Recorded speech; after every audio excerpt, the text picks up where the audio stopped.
राधे राधे मित्रों, मैं फिर से आपके सामने एक कहानी लेकर के प्रस्तुत हुई है, भगवान पर या परमात्मा पर विश्वास। एक भक्त था, वो हमेशा परमात्मा की सेवा में तल्लीन रहता था और उसके अलावा वो साधु महात्माओं की सेवा भी किया करता रहता था। तो उसके घर वाले उसके इस कार्य से अति दुखी थे, क्योंकि वो और कोई काम नहीं करता था। वैसे तो हमें हमेशा अपने कर्म को धर्म से ज़्यादा मान्यता देनी चाहिए, क्योंकि कर्म होना चाहिए। लेकिन वो व्यक्ति जो था वो परमात्मा पर विश्वास करता था और धर्म ज़्यादा करता था। तो उसके परिवार वाले इससे इस बात से बड़ी दुखी थे कि ये किसी काम का हमारे लिए तो है नहीं, क्योंकि परिवार के लोग ये सोचते हैं कि काम कुछ तो काम आए, कोई व्यक्ति अगर हमारे आ रहा है तो वो व्यक्ति हमेशा परमात्मा की सेवा में तल्लीन रहता था। तो उसी राज्य में जो राजा था उसकी कोई संतान नहीं थी। किसी ने उसको बताया राजा को कि अगर आप अपने देवता के आगे बलि दे दोगे तो आपको संतान की प्राप्ति हो जाएगी। तो उस राजा ने सोचा कि मैं इसके लिए शहर में मुनादी करा देता हूँ। तो उसने अपने शहर में मुनादी करा दी कि अगर कोई भी अपने बलि देगा तो मैं उसको बहुत सारा धन दूंगा। तो उस व्यक्ति के परिवार वालों ने सोचा कि ये व्यक्ति वैसे तो किसी काम का है नहीं, अगर हम इसकी बलि दे देते हैं तो वैसे भी कोई फ़र्क नहीं पड़ेगा, तो हमें धन की प्राप्ति हो जाएगी। तो उन्होंने उसको राजा को सौंप दिया और उनसे बहुत सारा धन ले लिया।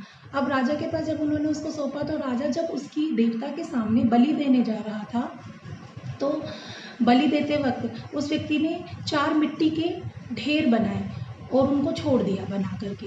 अब राजा को बड़ा आश्चर्य हुआ कि ये मैं तो इसकी बलि दे रहा हूँ और ये मिट्टी के ढेर बनाने में लगा हुआ है। तो राजा ने उससे पूछा, तुमने मिट्टी के ढेर क्यों बनाए? तो उसने कहा कि मैं नहीं बता रहा, इससे कोई फ़ायदा नहीं है। तो राजा ने कहा कि नहीं नहीं बताओ। अब राजा को ज़्यादा आश्चर्य हुआ, तो राजा ने फिर पूछा कि तुमने मिट्टी के ढेर क्यों बनाए?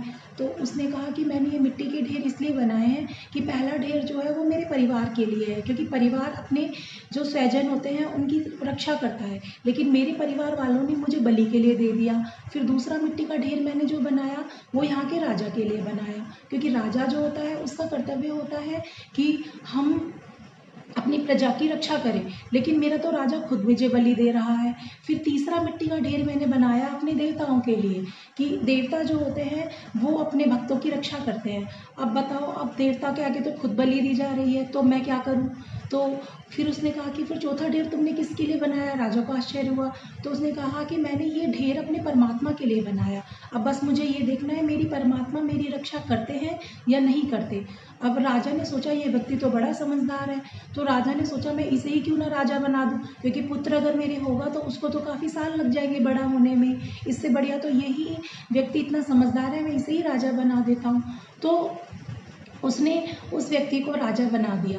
अब इस कहानी से हम क्या समझते हैं मित्रों? इस कहानी से हम समझते हैं कि हमारा विश्वास परमात्मा पर एक छोटे बच्चे की तरह से होना चाहिए। जैसे एक छोटा बच्चा अपने माता पिता पर हमेशा विश्वास अडिग रखता है, वैसे ही प्रत्येक व्यक्ति को अपने परमात्मा पर हमेशा विश्वास रखना चाहिए। अब देखिए आप कि जब पूरे संसार ने उस व्यक्ति का साथ छोड़ दिया, तब भी परमात्मा ने उसका साथ नहीं छोड़ा और उसे राजा बना दिया, जबकि वो कुछ काम भी नहीं करता था और किसी कार्य का भी नहीं था, लेकिन उस व्यक्ति को क्या मिल गया? राज सिंहासन जैसी चीज मिल गई। तो हमें परमात्मा पर हमेशा अपना विश्वास हमेशा अडिग रखना चाहिए। राधे राधे मित्रों।